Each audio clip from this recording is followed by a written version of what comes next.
வழியாக நான் பால் வழியை கனவு கண்டேன் சுவாமி. பச்சை மரம் எனக்கு நாட்டுக்கு பிறந்துச்சு. அப்படி பச்சை மரத்தில் பால் வழிந்து கனவு கண்டதே உண்டானால் சுவாமி. நம்முடைய வாழக்கூடிய குடும்பத்துக்கு கோட்டைக்கு ஆகாது என்று சொல்வாங்க சுவாமி. எதுக்கு ஆகாத கனவெல்லாம் கண்டிருக்கிறேன் மன்னா. எல்லாம் மயிர்கடி கனவு கண்டேன்.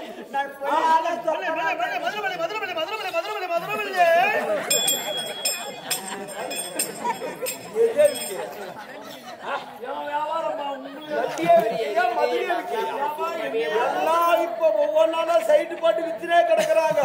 இதுக்கு மேல சாப்பாடுக்கு கெதி இல்ல. அவ்வளவுதான். இன்னொரு கொஞ்ச நாள் போச்சுனா பூ பண்ற வேலை அன்னைக்கு வெறும் 1 மணி நேரம் என்ன தூங்க வச்சு.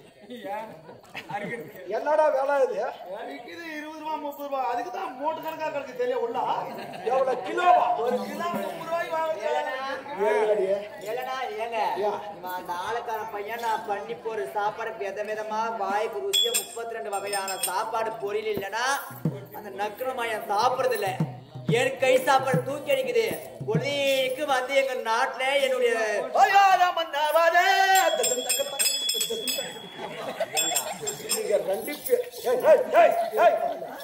இல்ல பொழுதுக்கு எங்கன்னா போயிட்டுனா வந்து அப்படி சொல்ல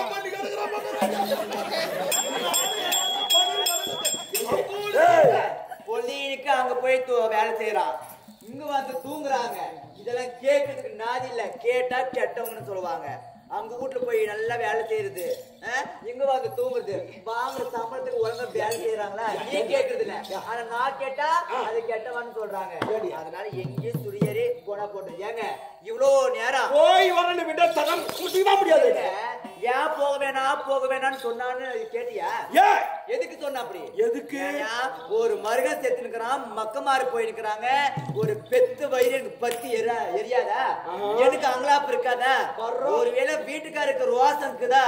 நான் சரி சாப்பிட நல்லா மூக்கு பிடி திருப்பி 2 குண்டா பிரியாணி சாப்பிட்டேன்.